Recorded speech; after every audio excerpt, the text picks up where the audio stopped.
Bonjour, je suis Hakim Na'lam et je vous propose ma chronique du mercredi 29 mai 2024. Elle s'intitule Un peu de rahma, beaucoup de zéro. Des amis m'ont reproché d'avoir été trop dur l'autre jour avec le Maroc à propos du contrat de gaz algérien qui alimente Cannabisland, préconisant un peu trop méchamment que la DZI ne le renouvelle pas, ce contrat, et ferme carrément le robinet. À la réflexion, je dois bien l'admettre, j'ai été dur et même méchant. Pourtant, ce n'est pas dans ma nature. La dureté et la méchanceté demandaient juste à toutes celles et à tous ceux que j'ai invités ici, dans cet espace, à l'insu de leur plein gré consentant ces 30 dernières années.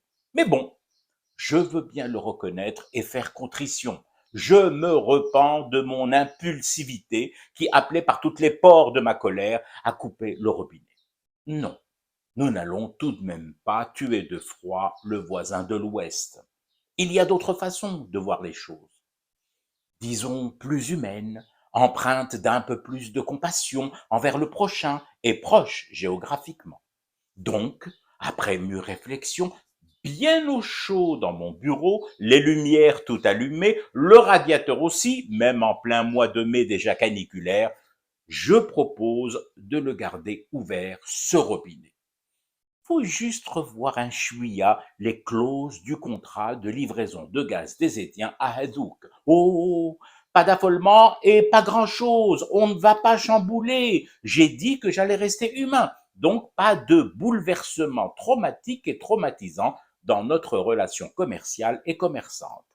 Alors, les clauses. Enfin, je veux dire les clauses avec un A, pas avec un O, bien sûr. D'abord, réduire le nombre de ces clauses. J'ai jeté un coup d'œil aux 10 contrats et je trouve qu'elles sont nombreuses, trop nombreuses et parfois inutiles. Comme celle, par exemple, qui stipule et répète dans plusieurs paragraphes du texte la formule par tempérament, s'agissant du mode de paiement. Par tempérament, moi, je ne suis pas très enclin au crédit entre voisins. C'est toujours compliqué, on s'y perd dans les tranches, et puis, au fond, le tempérament, c'est une notion instable. Et d'un point de vue sécuritaire, je pense qu'il faut éviter toute forme d'instabilité en matière de gaz. Ça peut vite dégénérer et devenir explosif. Alors, nous bifferons l'expression par tempérament et la remplacerons par celle plus simplifiée de au comptant.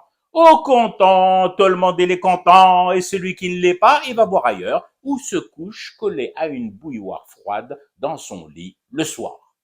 Autre clause dont nous pouvons franchement nous passer, celle qui dit reconductible tacitement. Non, perso, moi ce tacitement, je ne le connais pas. Mon pays a signé avec Rabat et pas avec tacitement. Comment ce makhlour qui se fait appeler tacitement s'est ainsi invité dans le contrat, je ne puis vous le dire, ne le sachant pas moi-même. Donc, c'est tacitement, à ton tour, si t'es pas content et content, tu peux aller kiff tâter de la bouilloire glacée. Et puis pour finir, même si à titre personnel, je trouve qu'il y a encore un tas d'autres clauses à reformuler, mais là encore, on va m'accuser de dureté et de méchanceté, il y a tout de même cette petite dernière clause qui me semble totalement incongrue. Le prix est fixé de bonne entente et non révisable. De bonne entente?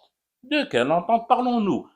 La seule entente que je connaisse et qui me réchauffe le corps et le cœur est connue pour mettre plein gaz lors de son légendaire second souffle. Les autres ententes, connais pas. Non révisable. Et puis quoi encore? On doit toujours réviser. Ne pas réviser, c'est risquer de passer dans le camp des cancres. J'en appelle au contraire à réviser beaucoup, à réviser tout le temps. Et par-dessus tout, à réviser à la hausse nos ambitions. Donc, commençons par réviser tout de suite le nombre de zéros en dernière page du contrat, celle consacrée au tarif. Je ne vois pas pourquoi nous manquons à ce point à tous nos devoirs en ne remplissant qu'à moitié les cases tarifaires, pourtant conçues de manière aérée, avec de l'espace et la possibilité de mettre autant de zéros que nous le souhaitons. Mais attention, tout en restant humain, je le rappelle. Donc, stylo pour ajouter les zéros. Maintenant, l'encre et le stylo, c'est cadeau, mesure d'accompagnement, ou plutôt de raccompagnement. Pour le reste, et Scara fit Tacite, qui ronge son frein depuis tout à l'heure, dans une zéliba aux allures de taïga, eh ben, je fume du thé et je reste éveillé. Le cauchemar continue. C'était Hakim L'Alam, je vous retrouve demain pour une autre chronique et une autre façon de dire son amour à l'Algérie.